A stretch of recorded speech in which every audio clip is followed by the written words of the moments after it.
नमस्कार, KP news 24/7 में आप सभी का स्वागत है। मैं हूं अश्विनी आपके साथ। चलिए एक नजर डालते हैं आज की अहम सुर्खियों पर। बीदर शहर की कृषि कॉलोनी, विवेकानंद कॉलोनी और केबी कॉलोनी में बुनियादी विकास की कमी। मीडिया ने इसे बनाया, सीएम सिद्धरामैया ने खड़गे से मुलाकात की। कर्नाटक में नेतृत्व परिवर्तन की अटकलों को किया खारिज। एचडी देवेगौड़ा ने कहा कि जेडीएस एनडीए के साथ रहेगी। पूर्व सीएम के दावों को लेकर सिद्धरामैया की आलोचना की। जम्मू कश्मीर के उपराज्यपाल मनोज सिन्हा ने जम्मू में वरिष्ठ अधिकारियों के साथ सुरक्षा समीक्षा बैठक की अध्यक्षता की। इमाम अहमद इलियासी ने हुमायूं कबीर की बाबरी मस्जिद टिप्पणी की आलोचना की। पीएम मोदी ने जोहान्सबर्ग में G20 नेताओं के शिखर सम्मेलन 2025 से इतर IBSA बैठक में भाग लिया।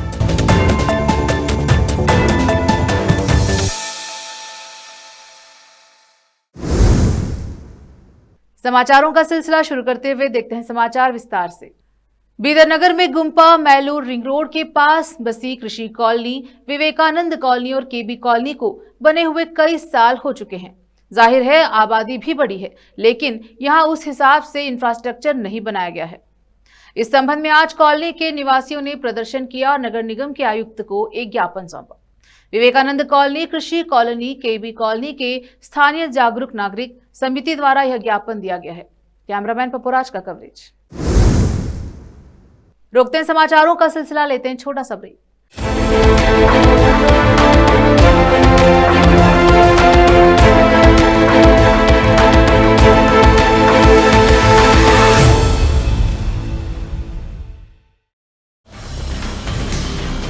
हिंदुस्तान के हर कोने में हम हैं मौजूद।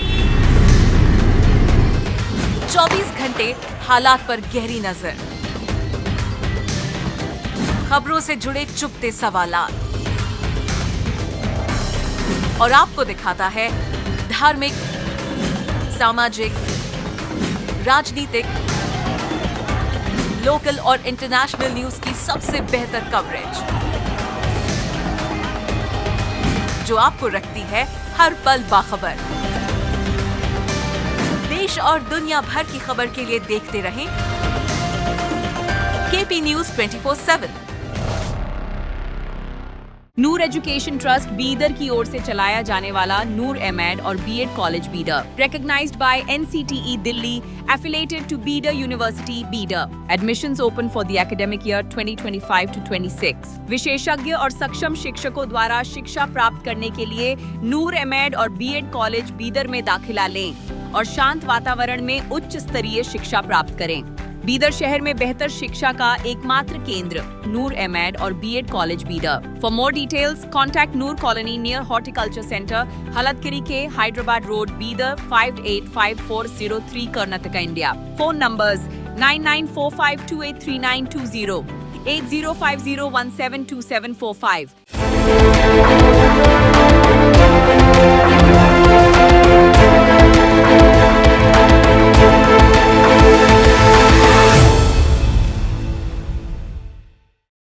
ब्रेक के बाद स्वागत है आपका। देखते हैं समाचार देश के। सत्तारूढ़ कांग्रेस में चल रही सत्ता की खींचातान के बीच कर्नाटक के मुख्यमंत्री सिद्धरामैया ने शनिवार को पार्टी अध्यक्ष मल्लिकार्जुन खड़गे से उनके आवास पर मुलाकात की और राज्य में नेतृत्व परिवर्तन की अटकलों को खारिज कर दिया। मुख्यमंत्री ने शुक्रवार शाम नई दिल्ली से लौटे खड़गे के साथ अपनी मुलाकात को शिष्टाचार भेंट बताया। सिद्धरामैया, जो अपनी डिप्टी और कर्नाटक कांग्रेस प्रमुख डीके शिवकुमार के साथ सत्ता संघर्ष में शामिल हैं, ने शुक्रवार को कहा कि वह पद पर बने रहेंगे और भविष्य में राज्य का बजट भी पेश करेंगे। जवाब में शिवकुमार ने उन्हें शुभकामनाएं दी। खड़गे से मुलाकात के बाद पत्रकारों को संबोधित करते हुए सिद्धरामैया ने कहा कि शिष्टाचार भेंट के अलावा हमने संगठन और बेंगलुरु नगर निगम चुनाव सहित आगामी स्थानीय निकाय चुनाव पर चर्चा की। यह पूछे जाने पर कि क्या राज्य के नेतृत्व परिवर्तन पर कोई चर्चा हुई, मुख्यमंत्री ने कहा, यह केवल अटकलें हैं, आपने मीडिया से इसे केवल बनाया है। जेडीएस के राष्ट्रीय अध्यक्ष और पूर्व प्रधानमंत्री एचडी देवेगौड़ा ने शनिवार को कहा कि उनकी पार्टी किसी भी परिस्थिति में एनडीए के साथ अपना गठबंधन नहीं तोड़ेगी। उन्होंने कहा कि हमें प्रधानमंत्री मोदी और केंद्रीय गृह मंत्री अमित शाह के नेतृत्व पर पूरा भरोसा है। जेडीएस रजत जयंती समारोह का उद्घाटन करने के बाद पार्टी कार्यकर्ताओं और नेताओं को संबोधित करते हुए गौड़ा ने कहा, हम एनडीए के साथ मजबूती से खड़े हैं। प्रधानमंत्री मोदी के नेतृत्व में एक मजबूत सरकार बनी है। हमारे कार्यकर्ताओं और नेताओं को यह भी कभी नहीं भूलना चाहिए। राष्ट्रहित में हमें मिलकर काम करते रहना चाहिए। कांग्रेस को उसके कुशासन के लिए सबक सिखाना होगा। गौड़ा ने चामराजनगर में सिद्धरामैया के इस बयान पर नाराजगी जताई कि अगर वह जेडीएस में रहते तो भी कभी मुख्यमंत्री नहीं बन पाते। कर्नाटक पुलिस ने उडुपी स्थित एक शिपयार्ड के 2 कर्मचारियों को पाकिस्तान के लिए जासूसी करने के आरोप में गिरफ्तार किया, जिसके बाद तटीय जिले में सुरक्षा अलर्ट जारी कर दिया गया। आरोपियों की पहचान उत्तर प्रदेश के रोहित और संथरी के रूप में हुई है, जो सुषमा मरीन प्राइवेट लिमिटेड के माध्यम से अनुबंध पर माले कोचीन शिपयार्ड में काम कर रहे थे। पुलिस के अनुसार दोनों ने कथित तौर पर 18 महीने से ज्यादा समय तक गोपनीय शिपयार्ड जानकारी साझा की। इस डेटा में भारतीय नौसेना और निजी ग्राहकों के लिए बनाए गए जहाजों का विवरण शामिल था और कथित तौर पर इसे पैसे के बदले व्हाट्सएप के जरिए पाकिस्तान में अपने संचालकों को भेजा गया था। कोचीन शिपयार्ड के सीईओ द्वारा औपचारिक शिकायत दर्ज कराने के बाद ये गिरफ्तारियां की गई, जिसके बाद पुलिस ने संदिग्धों को पकड़कर अदालत में पेश किया। याचिकाकर्ताओं का कहना है कि आरोपियों द्वारा दी गई जानकारी राष्ट्रीय सुरक्षा और संप्रभुता के लिए खतरा बन सकती है। सूत्रों के अनुसार एजेंसियों को इस ऑपरेशन के पीछे एक व्यापक नेटवर्क का संदेह है और राष्ट्रीय सुरक्षा अधिकारियों की भी जांच में शामिल होने की उम्मीद है। जांच आगे बढ़ने पर और जानकारी का इंतजार है। रोकते हैं समाचारों का सिलसिला, लेते हैं छोटा सा ब्रेक। हिंदुस्तान के हर कोने में हम हैं मौजूद। 24 घंटे हालात पर गहरी नजर, खबरों से जुड़े चुपते सवालात और आपको दिखाता है धार्मिक, सामाजिक, राजनीतिक, लोकल और इंटरनेशनल न्यूज की सबसे बेहतर कवरेज, जो आपको रखती है हर पल बाखबर। देश और दुनिया भर की खबर के लिए देखते रहें केपी न्यूज 24/7। ब्रेक के बाद स्वागत है आपका। देखते हैं समाचार देश के। जम्मू कश्मीर के एलजी मनोज सिन्हा ने जम्मू में वरिष्ठ अधिकारियों के साथ सुरक्षा समीक्षा बैठक की अध्यक्षता की। टीएमसी विधायक हुमायूं कबीर के बयान पर अखिल भारतीय इमाम संगठन के मुख्य इमाम डॉक्टर इमाम उमर अहमद इलियासी ने कहा कि मुझे लगता है कि देश में फिर से माहौल खराब करने की साजिश हो रही है। यह जांच का विषय है क्योंकि बांग्लादेश बिल्कुल बगल में है। मुझे बांग्लादेश से इसकी बू आ रही है।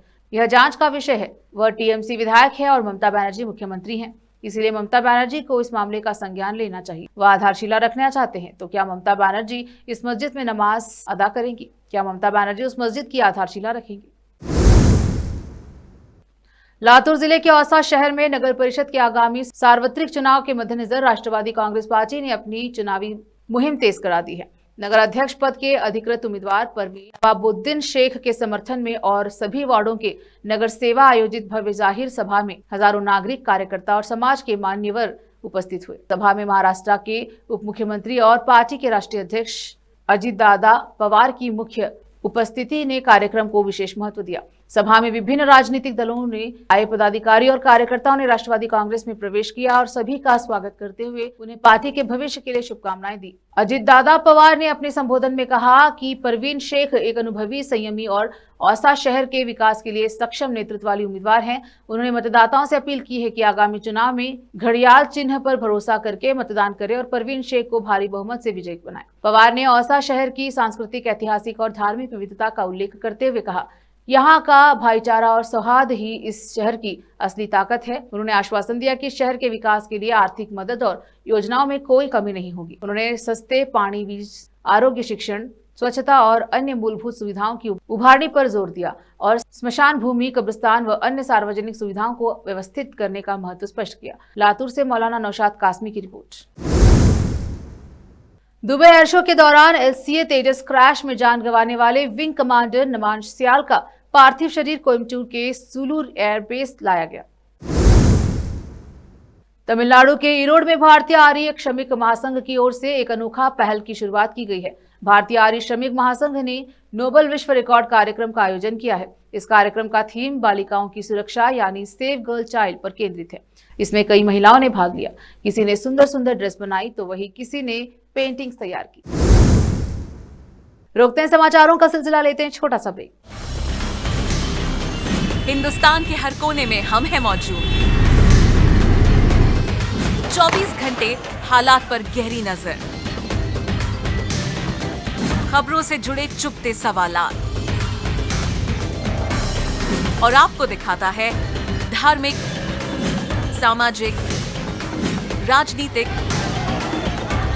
लोकल और इंटरनेशनल न्यूज की सबसे बेहतर कवरेज, जो आपको रखती है हर पल बाखबर। देश और दुनिया भर की खबर के लिए देखते रहें केपी न्यूज 24/7। ब्रेक के बाद स्वागत है आपका, देखते हैं अंतर्राष्ट्रीय समाचार। पीएम मोदी ने जोहान्सबर्ग में G20 नेताओं के शिखर सम्मेलन 2025 से इतर IBSA बैठक में भाग लिया।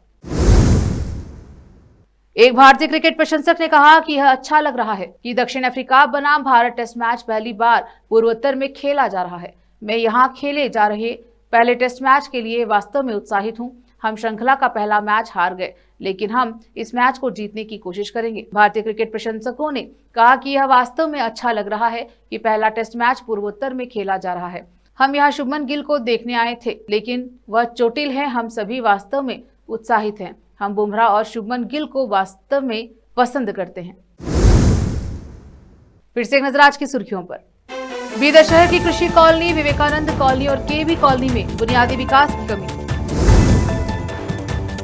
मीडिया ने इसे बनाया। सीएम सिद्धरामैया ने खड़गे से मुलाकात की। कर्नाटक में नेतृत्व परिवर्तन की अटकलों को किया खारिज।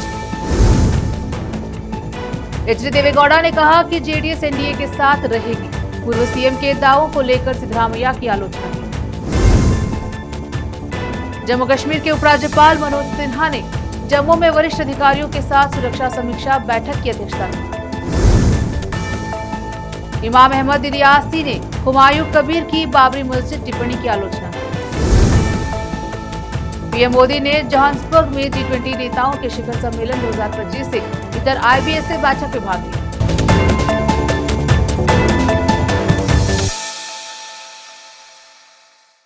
केपी न्यूज के बुलेटिन में अब तक के लिए इतना ही।